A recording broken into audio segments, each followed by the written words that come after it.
Richard arrived at the Bellamy estate just before 2, walking slowly along the gravel path that curved beneath the oaks, his black suit pressed, his late wife's pearl cufflinks catching a small piece of the gray light. The ushers at the front doors didn't notice him because a florist was arguing about unpaid balances, so he slipped past the commotion, through the garden entrance he knew from earlier tours, and followed the corridor to the small side door of the chapel, where the strings were warming up and the air smelled like rain on roses. He paused, checked the time, and tapped the folded note in his pocket, 3 words and a name, then steadied his breathing because the moment had to come in the right order. Witness first, truth second, noise third. Inside, guests were settling, whispering about weather and dresses, and he took the last seat on the back row, not hiding, only waiting, his eyes on the aisle where his adopted son Andrew stood at the altar, with straight shoulders and a nervous jaw. Richard counted the bows on the pews, white satin, his money, counted the cameras, counted the exits, letting the numbers keep his hands from shaking. At 1:58, his phone buzzed once, the brief signal he had asked for, and he silenced it, slipped it away, and looked toward the carved doors as the coordinator raised a finger to the quartet. The first notes of the processional curled through the hush, and the doors opened to Jessica, floating on tulle and practiced grace, Claire's pearls bright against her throat. And for a second the room held its breath, all beauty and promise, until Richard felt the old hard truth return to his chest like a key turning. He rose, not fast, not dramatic, and took 2 careful steps into the aisle.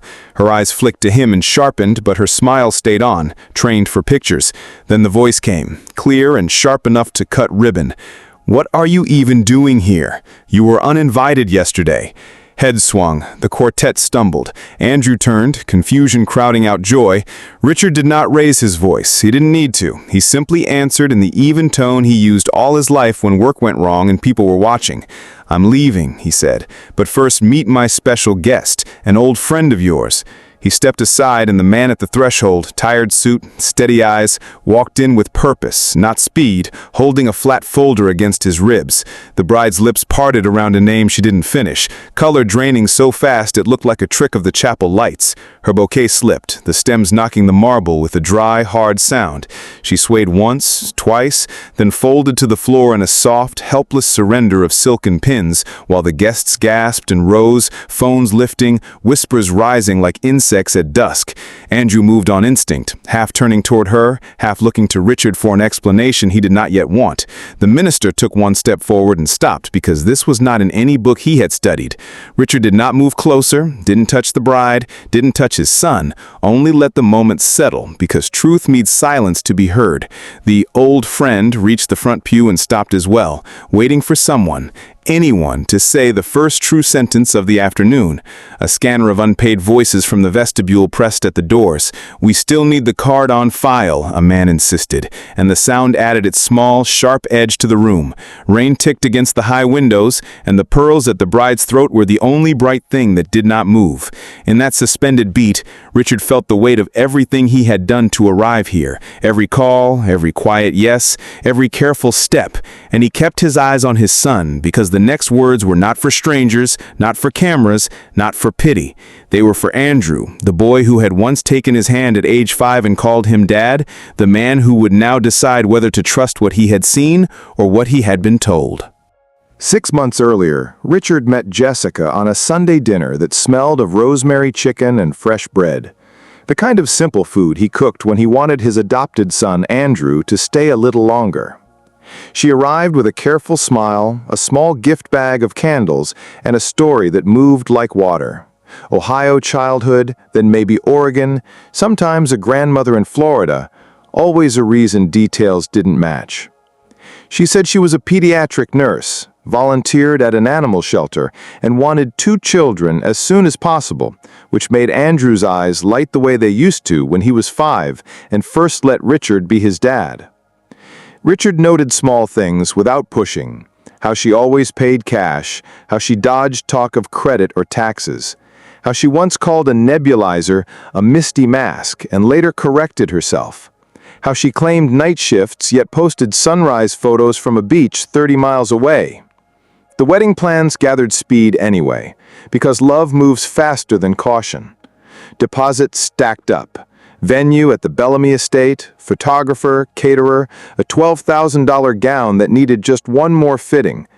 and Richard wrote checks because he'd promised himself he would never let Andrew feel second best again. When Jessica tried to move vendor payments to a temporary number for a family liaison, he refused gently and kept receipts in a labeled folder. She cried, said money talk made her anxious, then hugged him and called him Dad, and the argument ended the way many end, with a person who wants peace paying to buy it. 2,000 roses were ordered, tuxedos fitted, save the dates mailed. Jessica suggested putting her name on Andrew's checking account for convenience and asked if he'd updated his life insurance now that we'll be a family. Richard felt a pebble of doubt but swallowed it, telling himself he was an old widower overthinking a modern relationship. Still, he saw new distance in Andrew. Missed poker nights, fewer calls, a polite edge when Richard questioned timelines. One afternoon at a boutique, Jessica admired the Hale family pearls in a display photo and said they reminded her of home, a word that seemed to shift each time she used it. Richard took the pearls from a safe and offered them for the wedding day, because tradition mattered, and because Claire, his late wife, would have wanted kindness to be their default. The pebble became a nail 2 weeks later when he carried a box of favors to Andrew's apartment and paused at the hallway as Jessica's voice came through the bedroom door. Low, hurried, unsoft. "Marcus, don't call this number. The wedding is on schedule. I'll have access after.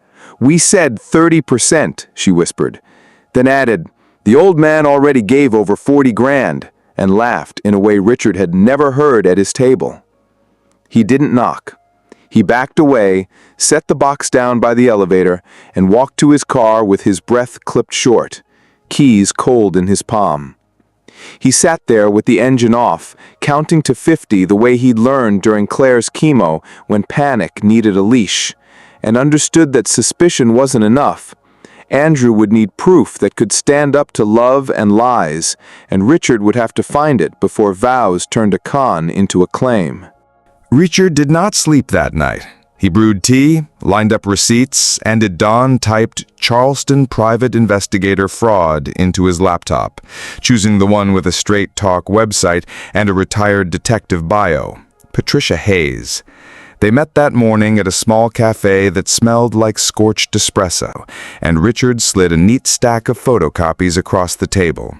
Vendor contracts, bank transfers, a photo of Claire's pearls on Jessica's neck, and a page of dates from his notebook.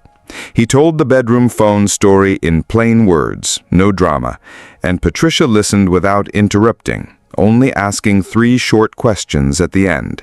Exact phrases, exact time, exact number.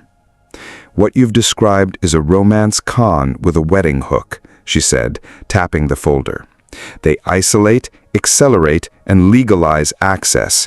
Marriage makes theft look like sharing." Richard wrote a check without flinching and asked how long this would take, and Patricia said, if she used her real voice and a reused cover, not long. 2 weeks later, Patricia called with the kind of voice that makes people sit down. "Richard, Jessica is Sarah Collins, 29, Tampa birth, 3 arrests for fraud, 1 conviction pled down.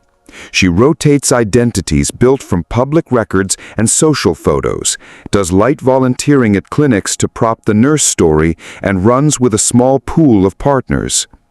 She had a packet ready at her office, mugshots aligned with current images through facial mapping, screenshots of marketplace listings where Sarah flipped gifts for cash, vendor accounts registered to a prepaid number, and 2 affidavits from people she had conned. The name Marcus Rivera appeared in notes from an old Memphis incident report. He had been her partner, then her mark. He lost $15,000, a watch, and pride. He's in Atlanta doing construction, Patricia said, sliding a printout with a worksite address and a phone number. Richard looked at the page for a long breath and then asked for one more thing.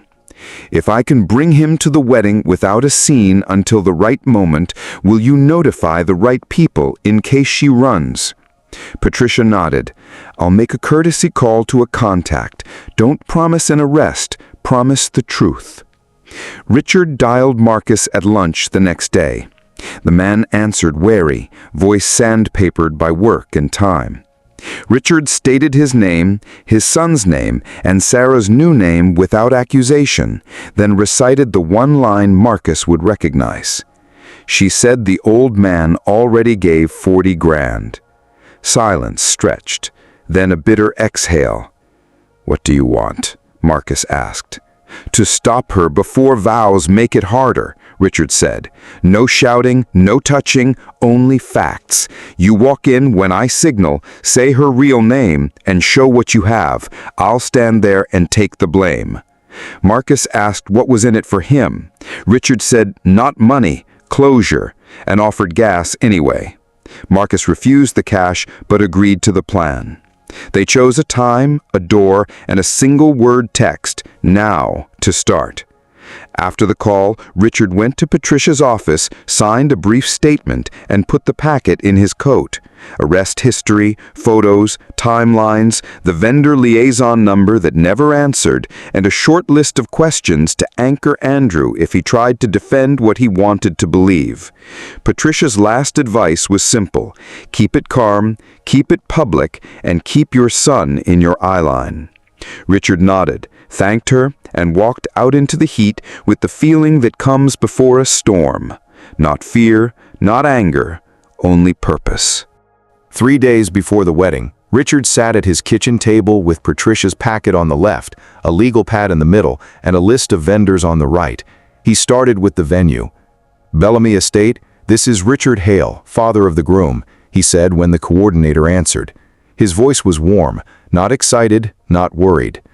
"There has been a change. The bride's family decided to cover the final balances. Please hold any charges on my account until they confirm." He read the contact number Patricia had traced to Sarah's vendor phone, thanked the woman, and wrote the time in his notebook. He made the same clean call to the florist, the caterer, the photographer, each time repeating the phrase, "family reconciliation," and "they want to contribute," which sounded kind and harmless, and each time asking vendors to wait for that number before running any card on file. When he hung up on the fourth call, the house felt quieter, as if it were listening with him. He texted Marcus a short plan: arrive at 1:30 p.m., wait near the garden entrance, no shouting, no touching, facts only. When he received the word "now," he would walk the center aisle and say her real name. Marcus answered with a thumbs up and one line: "I'll be steady." The next day, Richard called Andrew. He chose soft words and a steady tone. "Son, I may have pushed too hard. If Jessica is happier without me there, I can give you space." The pause on the line told him the truth before Andrew spoke. "Dad, that might help. Maybe just this once." The relief hurt, but Richard took it. "All right," he said. "I'll drive to Savannah. Antique shops, bad coffee. Call me after the honeymoon." He hung up, wrote "space granted" in his notebook, and sat for a long time with the pen uncapped, letting the sting pass. The night before the ceremony, Sarah called him herself.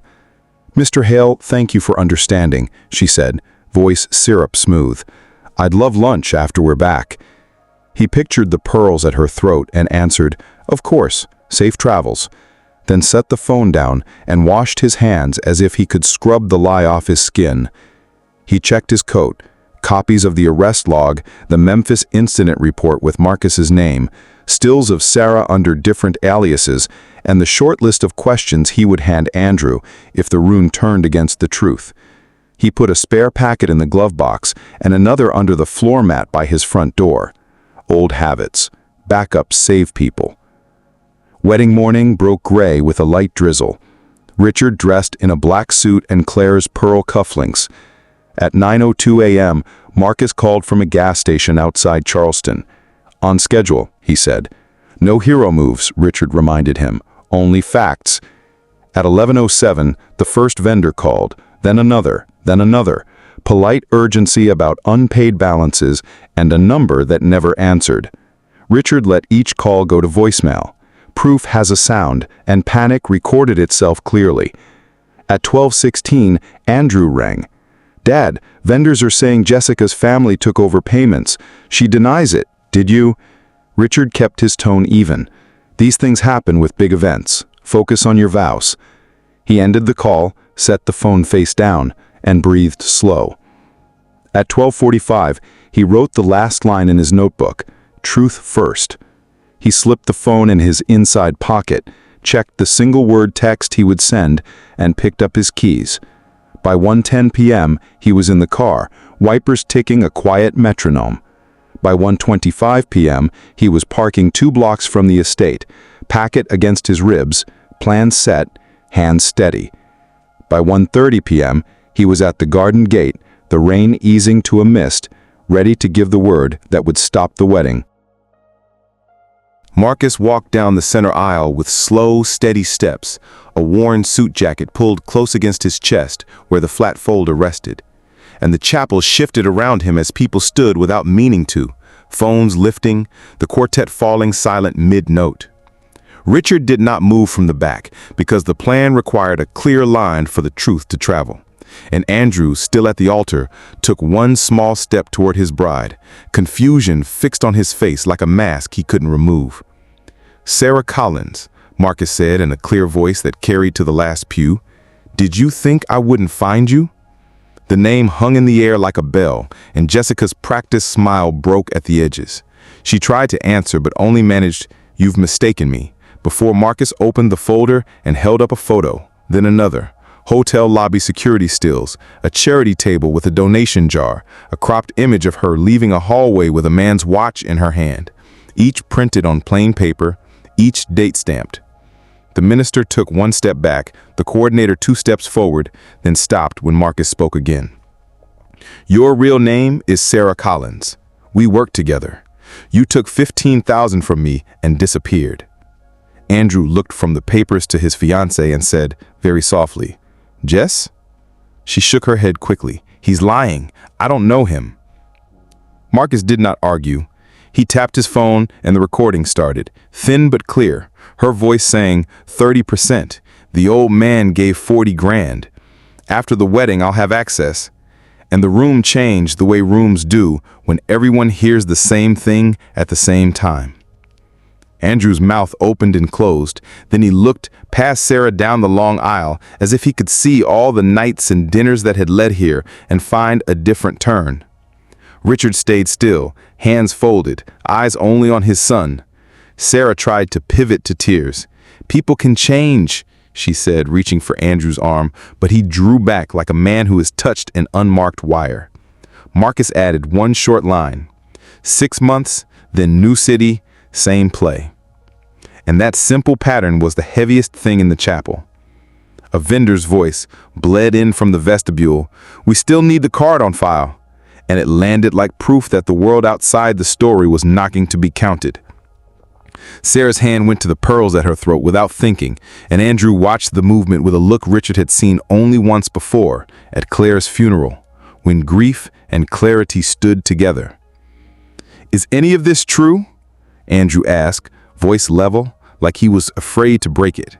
Sarah glanced at the doors, measured the distance, then swallowed. "It started as a job," she said, very low. A ripple moved through the pews. She straightened fast. "But I love you." It sounded like a line she had practiced in other rooms. Marcus stepped back one pace. Done.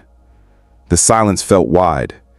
Richard finally moved one step into the aisle, not toward Sarah, only toward the front, toward Andrew, because the next moment belonged to a father and a son deciding what to do with the truth now that it had a name. Andrew looked at the pearls, then at Sarah's face, and something inside him steadied. He held out his hand and said, "Give me the necklace," in a quiet voice that left no room for answers shaped like excuses. Sarah hesitated, fingers at the clasp, eyes searching the doors. Then she unhooked the line of pearls and set them in his palm. Andrew turned and walked them down the aisle to Richard, each step careful on the marble, and pressed the necklace into his father's hand. "These belong to you," he said. Richard nodded once and slipped them into his inside pocket, feeling the small, cool weight settle. The minister cleared his throat, then thought better of it and kept still. Marcus slid the phone into his jacket and stepped aside. For a long breath, no one spoke, just the soft hiss of rain at the high windows and a murmur from the vestibule where a vendor was still asking for a card on file. Then Sarah tried one more turn, voice softer, shoulders set for sympathy. "Andrew, please, we can talk. This is not who I am." But the recording had filled the room already, and people do not forget the sound of a plan spoken plainly. From the back, the side door opened and two men in dark suits entered, moving with quiet purpose, badges shown only long enough for the coordinator and the minister to see. "Miss Collins," the taller one said, "we need to speak with you."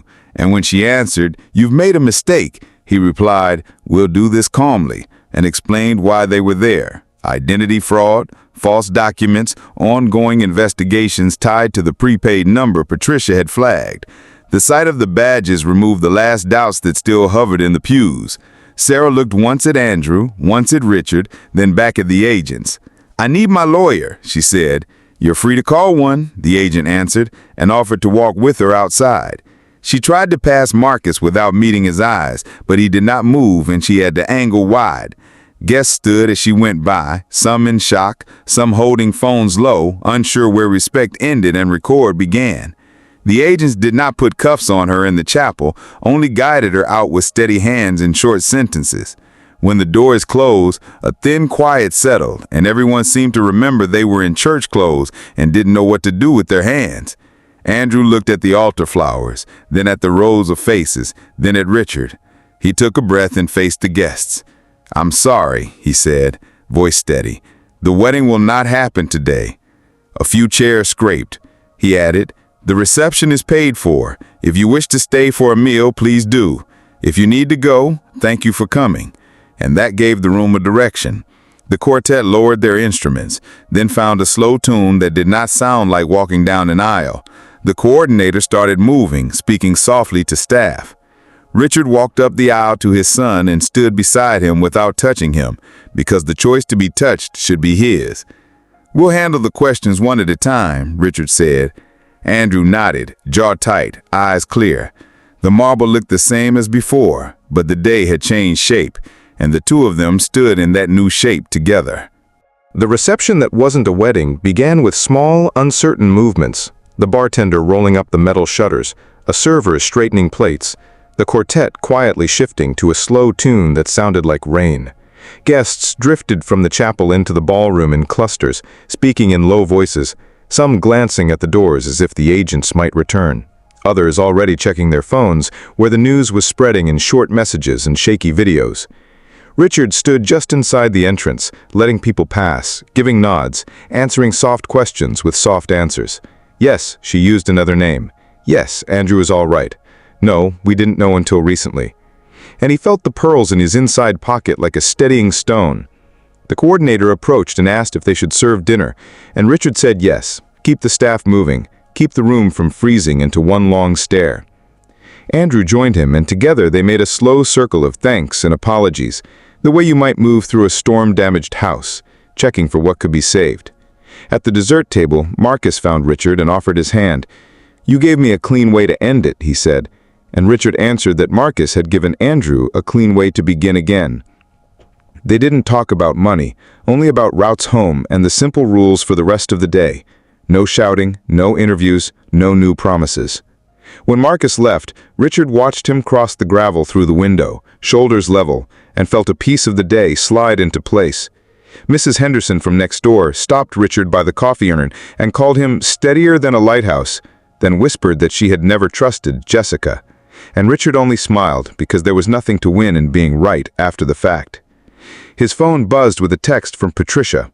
"Calm, public, documented. You did fine." And he slipped the phone away. At a far table, Andrew's college friends pulled him into a brief hug, then stepped back to give him space. And Andrew used that space to breathe, sip water, and return to the work of being present. The band shifted from slow to blues, and conversations loosened. People eating because the food was there, and the body insists on plain things even when the heart is sore. In a corner, a cousin asked Richard if he had planned the exact minute, and he said yes, not out of pride, but because timing had been the only way to keep everyone safe. He watched Andrew laugh once, short, real, surprised, and the sound eased something in his chest. A server offered plates to them both, and they took a few bites, standing up, found simple words that kept questions from turning into arguments, and agreed, without saying it, to stay until the room no longer needed them. As the afternoon thinned into early evening, the ballroom felt less like a scene and more like a room with people in it, and Richard realized the mystery that had shadowed the past months was gone, replaced by a plain truth he could live with. He touched the pearls through his jacket, looked at his son moving from table to table with steady steps, and understood the day had not broken Andrew, it had clarified. When the crowd thinned and the band shifted to soft instrumentals, Richard touched Andrew's elbow and nodded toward the side doors. They stepped out to the veranda, where the rain had eased to a fine mist, and the garden smelled like wet earth and cut roses, and for the first time all day there was no one to perform for. They stood at the railing, not touching, both men breathing in air that felt cooler than the ballroom. Andrew spoke first, voice careful. "How long did you know?" Richard answered simply. He had suspected for a month, had proof for 2 weeks, and planned to reveal for 3 days. He said Patricia's name, explained the packet, the vendor calls, the single-word text to Marcus, and the quiet call she had placed to a contact who might or might not come. Andrew listened with his hands on the rail, eyes on the gravel path, nodding at details as if each one was a stone he could step on to cross the day. "If you'd told me at the kitchen table, I would have chosen her," he said at last. "I know," Richard said, "not as a wound, only as a fact." Andrew turned, jaw tight, then eased. "Thank you for not letting me." They fell quiet again, and Richard took the pearls from his inside pocket, opening his palm so the small round lights rested between them. "These belong to your future," he said. "When you find someone who is exactly who she says she is, we'll pass them on." Andrew closed his hand over Richard's and nodded once. "Not yet," he said, then gave them back. They spoke about plain next steps.